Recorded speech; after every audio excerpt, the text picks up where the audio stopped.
उल्फत में तेरी वैसी ने दंदान को तूरा बू बकर उमर नक्श कदम तेरा न छूरा उल्फत में तेरी वैसी ने दंदान को तूरा बू बकर उमर नक्श कदम तेरा न छूरा अयुशाक नबी वाक़े असरार मदीना सुल्तान का सुल्तान है सुल्तान मदीना सरकार का सरकार है सरकार मदीना गुलजार का गुलजार है गुलजार मदीना अल्लाह ने मक्का ही में ये काबा बनाया इस काबा का काबा तेरी मरकद को बनाया अल्लाह ने मक्का ही में एक काबा बनाया इस काबा का काबा तेरे मरकद को बनाया ऐसा लम्हा जी चले जा राह मदीना सुल्तान का सुल्तान है सुल्तान मदीना सरकार का सरकार है सरकार मदीना गुलजार का गुलजार है गुलजार मदीना आवाज दिया कन्ना अल्लाह अकबर मायार नबी दयाल नबी की कुले निये हालिमा सादिया उटेर पीठे बसबेन हालिमा सादियार स्वामी उठे बोलतेছে उठ चल बाड़ी चले যাব টাকা লাগবে না পয়সা লাগবে না যেই সন্তান পাইছি এতে আমরা খুশি আল্লাহু আকবার জোরে কও কিন্তু উট যে বসা আছে উঠে না নড়ে না চড়ে না উঠে পিঠায় উঠ নড়ে না এইবার উট আল্লাহর কাছে জবান চায় মালিক আমাকে একটু জবান দিবাডি আমি তোমার বন্ধুর পরিবার বন্ধুরা তখনই আসিয়া বলতেছেন না না এই বাচ্চা বুঝবার কথা না ফেরাউনে কয় না বুঝে আর নবী হিসাব নবী হওয়ার কারণে আসলেই মুসা নবী বুজ্জা মারছে ঠিক না এইবার আসিয়া কয় না বুজ্জা ফেরাউনে কই বুজ্জা কেমনে পরীক্ষা করা লাগবে কয় স্বর্ণ এক জায়গায় রাখো আগুন এক জায়গায় রাখো এরপরে বাচ্চারে সাইরা দাও দেখবো আগুনে হাত দেয় না স্বর্ণে হাত দেয় যদি আগুনে হাত দেয় বোঝা যাবে বুঝে না আর যদি স্বর্ণে হাত দেয় বোঝা যাবে বুঝে আসিয়া কয় ঠিক আছে পরীক্ষা করো স্বর্ণ রাখছে আর আগুনের আংরা এক জায়গায় জ্বালায় রাখছে দেখতে স্বর্ণের মতো মুসা নবীকে ছেড়ে দেওয়া হলো শিশু বাচ্চা তিনি আঙ্গুর গালা দিয়ে তিনি আগাইতেছেন ইনি তো ভালো করে বুঝেন এটা স্বর্ণ আর এটা আগুন ইনি তো স্বর্ণের দিকেই যাইতেছেন স্বর্ণ বুঝে স্বর্ণের দিকেই যাইতেছেন এমনি ফেরাউনে আসিয়ার এক আসিয়া ওই যে যায় তুমি তো কইছিলা না বুঝা মারছে আর আমি কইছি বুঝা মারছে ওই দেওয়া কোন দিকে যায় স্বর্ণে কাছে গিয়ে খালি হাতটা দিয়ে দিবেন তখনই আল্লাহ জিব্রাইল কয় জিব্রাইল তাড়াতাড়ি যাও আমার মুসার হাতটা আগুনে লাগাইয়া দাও নাইলে তো আমার কুদরতের খেলা এখানেই শেষ হয়ে যায় ফেরাউনের সাথে তো আমি আল্লাহর কুদরতি খেলা মাত্র শুরু ঠিক না নি এজন্য মুসা নবী হাতটারের সাথে সাথে জিব্রাইল আমিন অদৃশ্য অবস্থায় আগুনের আংরা দিয়ে দিছেন আর শিশুসুলভ আচরণ বুঝাইবার লাগে ফেরাউনকে আরো ওভারশিওর করার জন্য যে না বুঝেই মারছে ওই আংরাটা হাতে লইয়া শিশু বাচ্চাদের যে একটা অভ্যাস দেখবেন কিছু হাতে নিলেই মুখে দেলায় ঠিক না তো ওই আগুনের আংরা মুসা নবী হাতে লইয়াই মুখে দেয়া দিছেন আর ওই জিব্বার আগাটা পড়ে গেছে যার কারণে মুসা নবীর সারা জীবন কথা বাস্তব কথা স্পষ্ট ছিল না এজন্যই নবী হওয়ার পরে যখন ফেরাউনকে দাওয়াত দিতে যাবেন তখন আল্লাহর কাছে বলেছেন আল্লাহ আমার ভাই হারুনকে আমার সাথে দিয়ে দেন হুয়া আফসাহু মিন্নি তার ভাষা সুন্দর আমার মুখে তো একটু বাজে মুসা নবীর বাজছিল কেন ওই শিশুকালে আংরা লাগাইছিলেন মুখো আসিয়া দৌড় দিয়ে আইয়া মুখ থেকে আংরা সরাইছেন আর কইতেছেন কইছিলাম নি বুঝে না ওইসেনি এখন মুখটা ফুরছেনি আল্লাহ পাক কুদরতি মুস্কি হাসে জোরে কন্যা সুবহানাল্লাহ আরো জোরে কন্যা সুবহানাল্লাহ এইভাবে আমার আপনার নবীও বলতেছেন চাচা আপনি যে আমার ওই চাঁদনি রাতে আমি ঘুমাইছিলাম আর হাত পা নাড়াইতেছিলাম আর আমার হাতের তালে তালে আকাশের চাঁদও আমার তালে তালে নাচতেছিল আমার কাছাকাছি আইসা আপনি দৃশ্য যে দেখছিলেন ওই শিশুকালের কথাটা আমি নবীর আজও মনে আছে। আরো আসতে কোন সুবহানাল্লাহ, আরো জোরে সুবহানাল্লাহ। এইবার নবীর চাচা আব্বাস বলতেছেন, ভাতিজা কি হয়েছিল সেই দিন একটু খুলে বলো। নবীজি বলেন, চাচা গো আমি কান্না করতেছিলাম, আর চাঁদ আমার কানের কাছে এসে বলতেছিল, নবী গো আপনি কাঁদবেন না, আপনি কাঁদবেন না। সে আমাকে কান্না করতে বারণ করে, ওয়াহুয়া ইউহাকিনি ওয়া ইউনাজিনি ওয়া ইয়ামনাউনি আনিল বুকা। আমার কানে কানে এসে বলতেছে কাঁদবেন না, আমি আপনাকে গল্প শোনাবো, কিচ্ছা শোনাবো গো নবী, আপনি কাঁদবেন না। আপনি কান্না করলে আমরা চাঁদ সূর্য কান্না করি। কাঁদবেন না, আপনার গল্প শুনতে মন চায়, আমি চাঁদ আপনাকে গল্প শোনাবো, আমি আপনাকে গল্প শোনাবো। এজন্যই আল্লাহ পাক বলেছিলেন নবীর মাকে, আমেনা তুমি তো তোমার সন্তান মুহাম্মদের খেলার সাথী নিয়ে ভাবো, কিন্তু আমি আল্লাহ আমার বন্ধুর খেলার সাথী কোনো দুনিয়ার মানুষকে বানাই নেই। আমি আল্লাহ আমার বন্ধুর খেলার সাথী বানাইছি আকাশের চাঁদকে, বন্ধুর খেলার সাথী বানাইছি আকাশের সূর্যকে। আমার বন্ধুকে নিয়ে তার বাবা ঘুরতে যেত, হয়তো এখানে সেখানে বেড়াইতে যেত, এই তোমার মনে আফসোস, কিন্তু আমি না, ভালো করে মনে রাখো আমার বন্ধুকে আমি আল্লাহ এমন এক ভ্রমণ করাবো, যেই ভ্রমণের নাম হবে মেয়ারাজ। যেই ভ্রমণ পৃথিবীর কোনো মানুষকে আমি আল্লাহ করাবো না, কোনো নবীকে আমি করাবো না, আমার বন্ধুকে আমি সেই ঐতিহাসিক ভ্রমণ মেরাজ করাবো। আল্লাহু আকবার, জোরে কও। মক্কার আশেপাশে এলাকা থেকে নারীরা আসছে মক্কা থেকে বাচ্চা নেওয়ার জন্য। তৎকালীন সময়ের সিস্টেম ছিল টাকার বিনিময়ে বাচ্চা নিয়ে যাইতো, তারা যায় তারা দুধ খাওয়াইয়া বড় কইরা দিয়ে দিত। আল্লাহর নবীর দুধমা হালিমা সাদিয়া স্বামীকে নিয়ে তিনিও বান্ধবীদের সাথে রওনা দিলেন। তাদের উটটা ছিল বড় দুর্বল, উটটা মক্কায় আসতে যায় তাদের পিছনে পড়ে গেল। বান্ধবীরা আগে বাগে তারা মক্কায় ঢুকে পড়ল। নবীজির দুধমা হালিমা তখনও পিছনে পড়ে আছেন। এইবার নবীর দরজার সামনে এসে মহিলারা ডাক দিয়া কয়, সন্তান আসেনি? নবীজির আম্মা বলে আছে। কয় বাবা আসেনি? নবীর আম্মা বলেন না, আমার সন্তানের বাবা নাই, এতিম, আমার সন্তান এতিম। তখনই ওই মহিলারা বলতো, না না, এতিম ছেলে নেওয়া যাবে না গো, এতিম ছেলে নিলে হাদিয়া বেশি মিলবে না, বাপ যার নাই সে টাকা দেবে কোত্থেকে। মহিলারা সবাই চলে গেল, রসুলকে নিল না। বলুন তো ওই মহিলারা জিতছে না ঠকছে? আর একটু জোরে কও, জিতছে না ঠকছে? হালিমা সাদিয়া তিনি আসলেন, নবীজির দরজার সামনে ডাক দিলেন, মা। নবীর মা বলতেছেন আছে, কিন্তু এতিম। হালিমা সাদিয়া বলে, আমেনা দরজা খুলো, আমি তোমার এতিম মুহাম্মদকে একটু দেখি, দেখার সুযোগ আমাকে দিবানি। নবীজির আম্মা যেই মাত্র দরজাটা খুলছেন, খোলা মাত্রই নবীর চেহারা দেখা হালিমা সাদিয়া আল্লাহু আকবার কয়ে চিৎকার মেরে উঠলেন।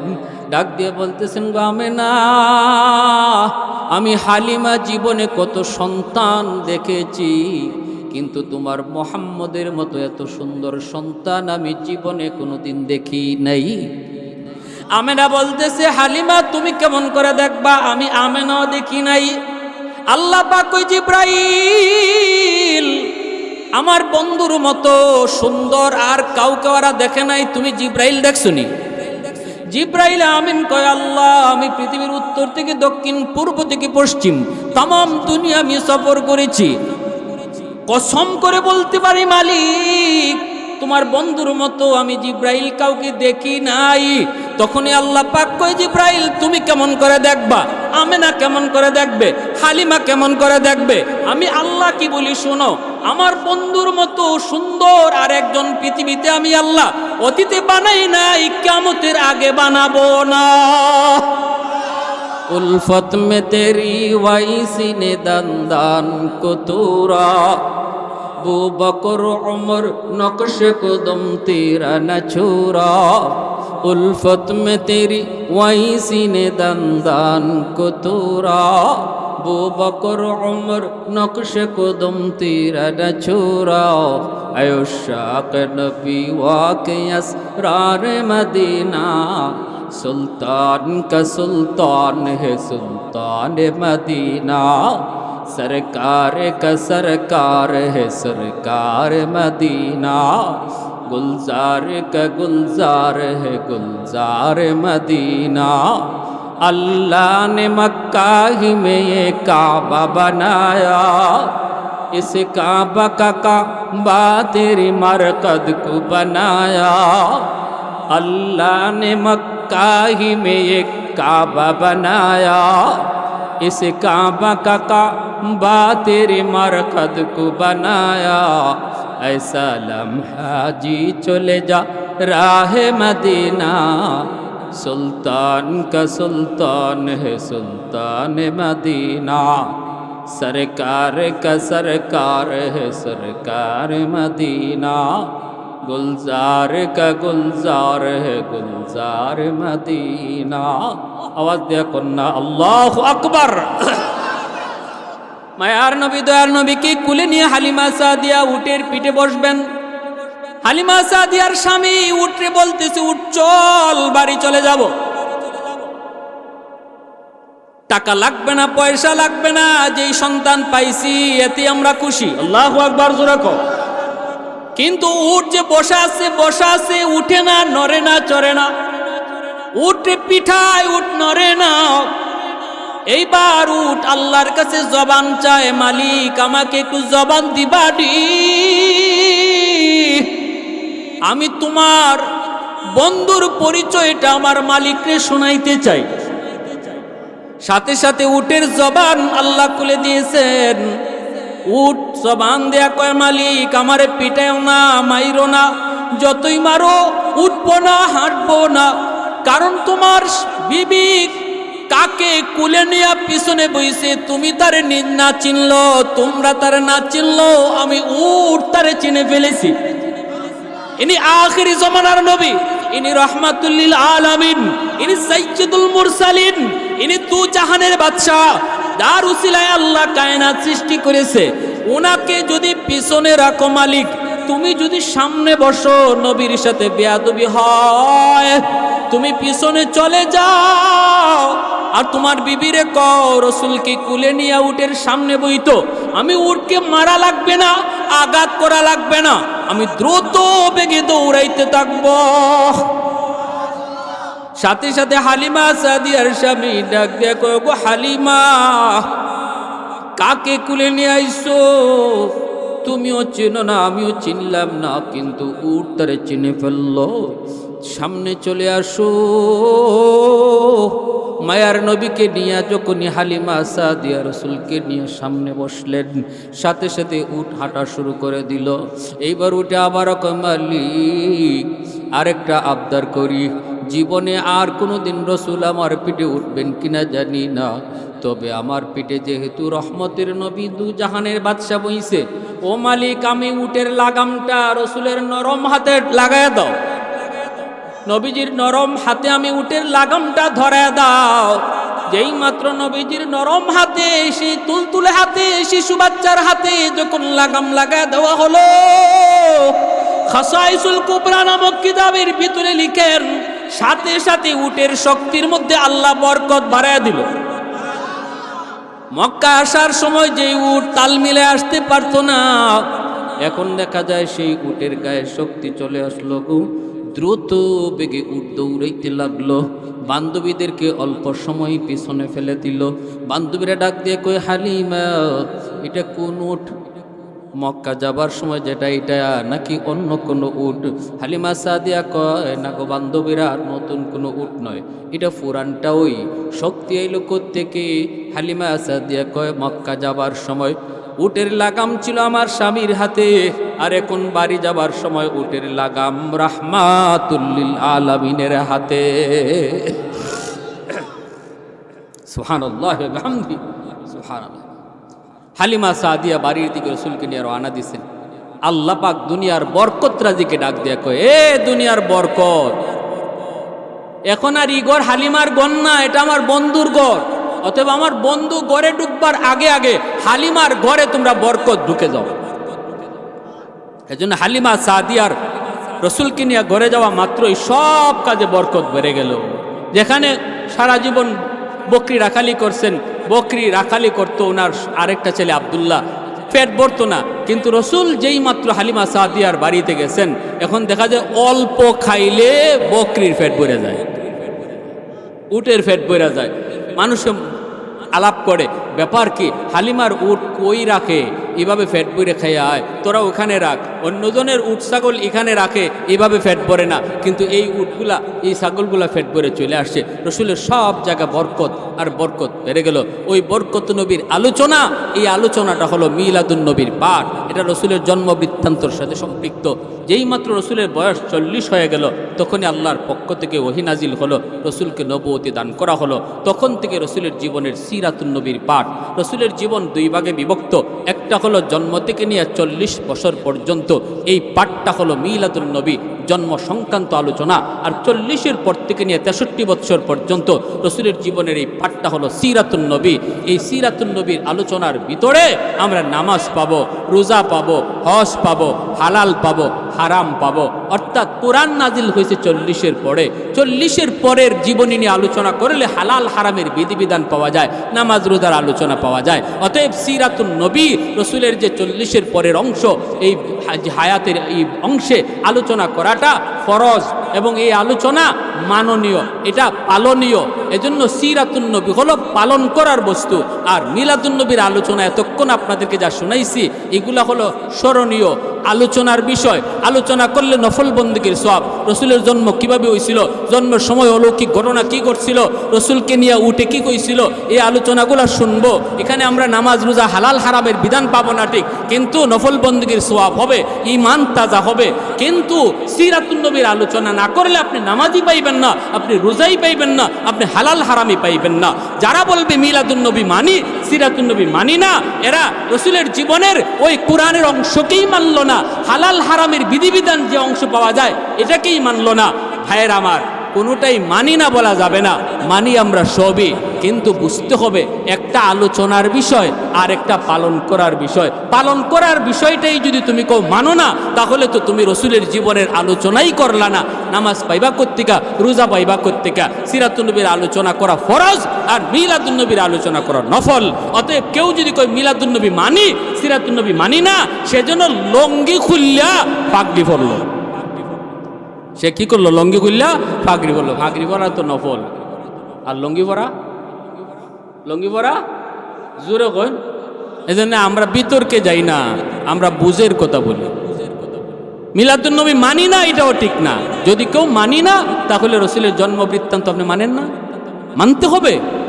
জন্ম থেকে নিয়ে 40 বছর পর্যন্ত এই পাঠটাকে আপনি মানবেন না কি করে? মানতে হবে।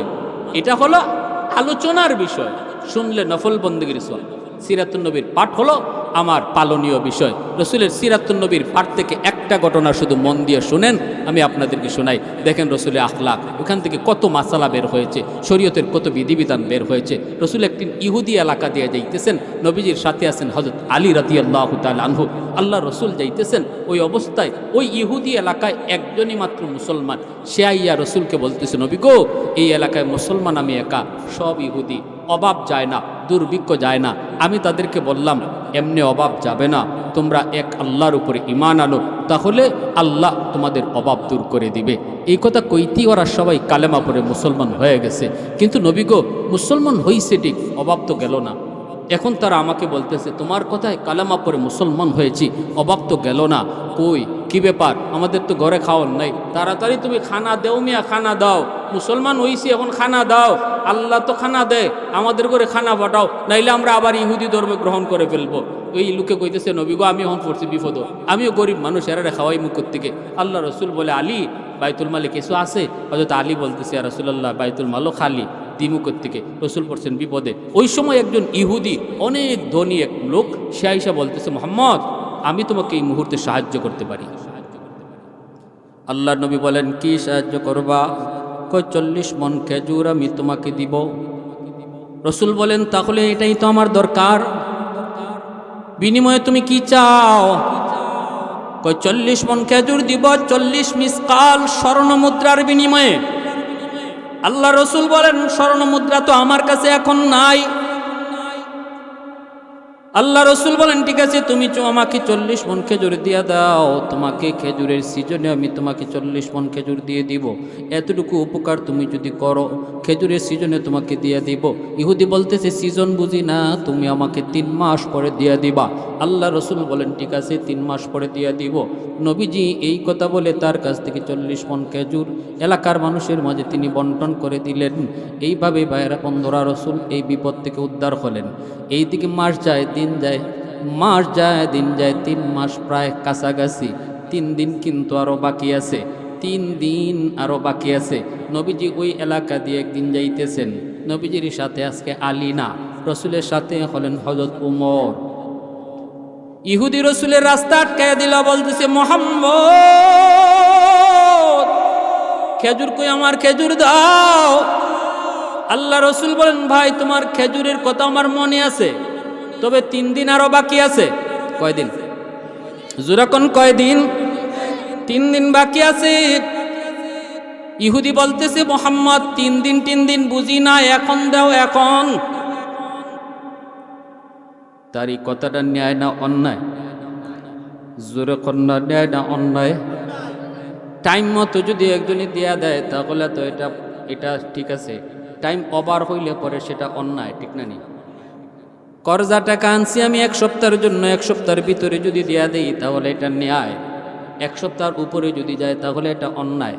1 সপ্তাহের উপরে একদিনও যদি যায় আপনি তারে বলতে হবে ভাই 1 সপ্তাহের ভিতরে দেওয়ার কথা ছিল, রবিবারের ভিতরে দেওয়ার কথা ছিল, বাইরে আজকে পারি নাই, আরেক দিন সুযোগ আমাকে দেওয়া যাবে নি। এই কথাটা আপনি বলতে হবে, নাইলে আপনি গুনাহগার, নাইলে আপনি অন্যায়কারী। এই কথাটা বলার পর সে যদি কয় ঠিক আছে 1 দিন সময় দিলাম, আপনি 1 দিন সময় নিলেন, ওই দিনও পারলেন না, ওই দিনও তারে আপনি বলতে হবেন না বইলা শুধু দিন কাটাইলে, টাইম পাস করলে এটা অন্যায়, কবিরা গুনাহ, ঠিক না? নি হ্যাঁ, আজকে আমাদের সমাজে কর্জা উইটা গেছে। কারণ কি? কারণ কর্জা টাকা নিলে পরে এটা টাইম মতো দেয় না। কর্জা টাকা দেওয়ার এটা মনে হয় যেন ওই অভ্যাসে উঠেই গেছে। কর্জা নিলে মনে হয় এটা তার নিজের টাকা, আর দেওয়া লাগে না, ঠিক না? ময়মনসিংহ এলাকায় এক জায়গায় ওয়াজ করি, এক লোকে কয় বাবা একটা ওয়াজই করছেন, বাবা আমি একজনে 5,000 টাকা দিছিলাম 2 মাসের লাগে, আজকে 2 বছর। 2 মাসের লাগে নিয়ে কয় বছর? কয় বাড়িত গেলে কয় গড় নাই, গড় থাকতেও কয় গড় নাই, পাই না, দেখা পাই না। বাজারে একদিন পাইছি, দেখি বন্ধুদের সাথে চা খায়, বলতেছি বাইরে টাকাটা দেন, আমি বড় বিপদে, তোর বিপদের সময় আমি তোরে সাহায্য করেছি, এখন আমি বড় বিপদে, টাকাটা দে না। সাথে সাথে সে আমার সাথে এমন ফায়ার হইছে, কয় আমি তোমার টাকা লইয়া কি কবরে চলে গেছি? আমি কি তোমার টাকা লইয়া মইরা গেছি? এখানে টাকা চাওয়ার জায়গা নাকি? তখনই আমি তারে বলছি তুই কোন দিন মরবে ক? যেদিন মরবে এর আগের দিন আইমু। আছে আপনাদের এই এলাকা আছেন কেউ বলতে পারবো কোন দিন মরবো? এটা বাটফারি কথা না? এটা হলো মানে বাটফারের উপরে বাটফারের কথা। এমনি আমি তোমার টাকা লইয়া কি মরে গেছি? আমি তোমার টাকা লইয়া কি কবরে গেছি? তাইলে তুই কোন দিন মরবে ক? যেদিন মরবে এর আগের দিন আইমু, এর আগে কোনোদিন আইতে না। এই গ্যারান্টি কেউ দিতে পারবো? কেউ পারবো? বাজান আমি তার এই কথা করার পরে তার বন্ধু বান্ধব যা ছিল সবে আমার টাকা চাইবার জায়গা নাই, আমরা একসাথে বন্ধু বান্ধব চা খাইতে বইছি, এখন তুমি টাকা যাও। আমি পড়লাম বিপদে, আরো টাকা আছে, নিজের টাকা কর্জা টাকা চাইয়া আমি পড়ছি বিপদ। তখন কইতেছে কয় ঠিক আছে বাবা এখন লাগতো না বাবা, জায়গা না যাও না, জরিমানা দিয়া যাও। তুমি যে এখানে আইয়া তার কাছে টাকা চাইয়া তার ইজ্জত নষ্ট করছো, এজন্য জরিমানা দিয়া যাও। কের জরিমানা? কয় জরিমানা হইলো আমরা সবের 4 বিল দিয়া যাও। কয় আমার 5,000 টাকা কর্জা টাকা চাইতে গিয়ে আমার 250 টাকা আমি 4 বিল দিয়া জরিমানা দিয়েছি। এই যদি কয় আমাদের জমিন আমাদের অবস্থা, তাহলে কর্জা টাকা কে দিব? এজন্য কর্জা দেওয়া বন্ধ হয়ে গেছে। আর সুদকুররা সুদের ব্যবসা গরম করছে। এই সুযোগে সুদের ব্যবসা গরম, কারণ সমাজে যারা কর্জা দিত এরা দেয় না, কারণ চুনকাইয়া মুখ পুড়ছে, এখন দুধ দেখলে ডরায়। ঠিক কিনা? যে তার এইরকম 2জন 3জনের নিয়ে চিটারি বাটফারি কইরা তার লাখ লাখ টাকা কর্জা টাকা আটকায় রাখছে। এখন আরেকজন মানুষ সত্যিকার অতি বিপদে পড়ে তার কাছে আইছে, এর ঠিক টাইমে দিয়া দিল না, এরপরও কয় টাকা নাই। কি কয়? এটারে আমরা এলাকার প্রবাদে কি কয়, চুন খাইয়া জিব্বা ফুরছে, এখন দুধ দেখলে ডরায়। দুধ দেখলে কয় না ভাই আমার হাতে টাকা নাই। আর সুদের ব্যবসা যারা করে এরা ইবায় আও ইবায় আও, ইবায় না, ঠিক না? নেই ইবায় আও ইবায় দাঁড়ান, কয় কত? কয় 50,000 নেও, লিখকে যাও স্টাম্প, 50,000 70,000, 50,000 70,000 স্টাম্প লিখকে নাও। শুনো, আমি কিন্তু হিজাত না, আব্দুর রহিমের মতো না, আমি জব্বার আলী। টাইম মতো টাকাটা দিয়া দিও, নাইলে বুদল বাজারও আটকাইয়া গাছল আটকাইমু। সমাজে সুদের ব্যবসা কারা করে? যাদের পাওয়ার বেশি। সমাজে সুদের ব্যবসা কারা করে? যারা জাগাত খারাইয়া টেহা তুলতে পারে, যাদের চোখে শরম নাই, যাদের চোখে রক্ত নাই, যারা জাগাত চোখ উল্টাইতে পারে, এরা সুদের ব্যবসা করে। ঠিক কিনা জোরে বলেন? সুদখোর যারা, তাদের বিন্দু পরিমাণ মায়া দরদ থাকবে, বাপের প্রতি মায়া নাই, এদের সন্তানের প্রতি মায়া থাকবে না, কারণ এটা সুদ খাওয়ার কুফল। তার অন্তরে দরদ বলতে কিছু থাকবে না, দিল কঠিন হয়ে যাবে। তুমি মরো না বাঁচো, সন্তান উপাস থাকে না সব মরতেছে, এই খবর নাই, আমার সুদের কিস্তি দিয়া দিতে হইব টাইম মতো। আল্লাহ আমাদের সুদ থেকে বাঁচান, সবাই বলে আমিন। তাইলে সুদ থেকে বাঁচাইতে হইলে কেমনে খালি ওয়াজে চলবো?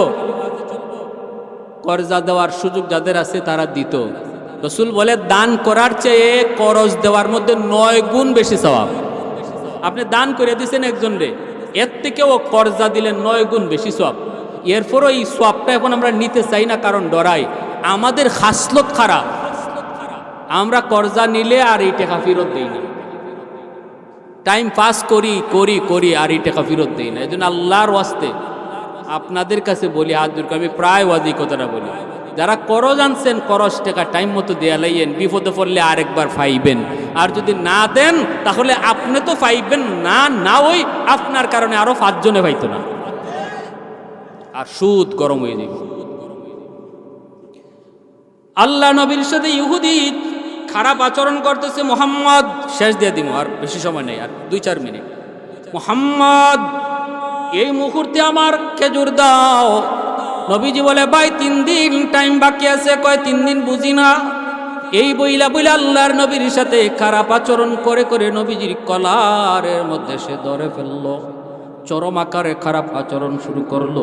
নবীজির সাথে আছেন হযরত উমর ফারুক রাদিয়াল্লাহু তাআলা আনহু।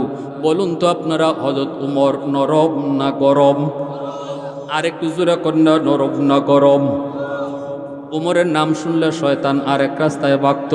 রসুল বলেন সবার সাথে শয়তান থাকে, কিন্তু আমার উমরের সাথে শয়তান থাকে না। আল্লাহ রসুলকে সাহাবীরা জিজ্ঞেস, নবী গো আপনার সাথেও কি শয়তান থাকে? রসুল বলেন আমার সাথেও শয়তান থাকে, তবে আমার শয়তান কালেমা পড়ে মুসলমান হয়ে গেছে। হযরত উমরের দিকে একদিন এক লোকে মদ লইয়া যায় কলস কইরা, আল্লাহ তুমি আমারে দুনিয়ার মানুষের সামনে ফালাইও, উমরের সামনে ফালাইও। কিন্তু যেখানে বাঘের ভয়, জোরে হো, দেখবা আপনি যে জায়গাটা আপনার ডর বেশি, এখানেই আপনি একটা না একটা দেখবেন, ঠিক না? আমরা এক হুজুরে কইছিলেন, বাবারে ওই হই যে মুয়াদ্দিস সাহেবের ওয়াজ শুনে বাড়ি যাইমু, রাত বেজে গেছে কি একটা। অসুবিধা দিতেছে আপনাদের? ভাই অসুবিধা দিতেছে না? গরমের দিন তো অসুবিধা হওয়ার কথা। কয় 1টা বাজে গেছে বাড়ি যাইমু, কিন্তু আমার খালি ভয় যে ওই দোকান টোলা কবরস্থান, এই জায়গাটা পার হইমু কেমনে? কবরস্থানের জায়গাটা কেমনে পার হইমু? আমার ভিতরে এই জায়গাটার ডর। কয় বাজান, এখানে যাওয়া মাত্রই দেখি এত উষা কিতা খারাই রইছে, আর 2 হাত দিয়ে আমার কয় আইস না আইস না, মানে এভাবে হাত দেখো। এভাবে যদি কয়তে কিতা বুঝেন, কলিজাত পানি থাকবো নি? মুখে কয় না, কিন্তু এইভাবে হাত দিয়ে খালি কইতেছে আইস না। হুজুরে কয় কের যাইতাম, উল্টা যে ভাই ওয়াজের বাদ্য। আর এক সময় যে লা হাওলা ওয়ালা কুওয়াতা ইল্লা বিল্লাহ পড়তাম, ই দোয়া মুখ দিয়ে আয় না, খালি কই লা হালালা লা হালালা লা হালালা। দেখবেন বিপদে পড়লে, দেখ কার বাড়ি যদি আগুন লাগে, যার ঘরে আগুন লাগছে, হে বাইরিয়া কইতো না নি আগুন বে ফানি আনি, কোথা কইতে পারে না, খালি আ, কারণ কঠিন বিপদের মুহূর্তে ঠিকমতো কথা বাইর হয় না। হুজুর বলতেছে আমার মুখ দিয়ে দোয়া বাইর হয় না, আরেক দিক দিয়ে দৌড়ে বাড়িতে গেছি, গিয়া খাপতেছি, রাত কোনো রকম কাটছে, সকালে আইসি কই দেখি আমার না করছে কেডায়, আইয়া দেখি 2 কলা পাতা বাতাসে এমনি লড়ে। হ্যাঁ, এই জন্য কয় বনের বাগে খায় না, মনের বাগে, ঠিক না নি? তো হযরত ওমর রাদিয়াল্লাহু আনহু দেখে খালি কইতেছে আল্লাহ সবের সামনে ফালাইও। হঠাৎ করে হযরত ওমর তার সামনে দিয়ে আসতেছেন।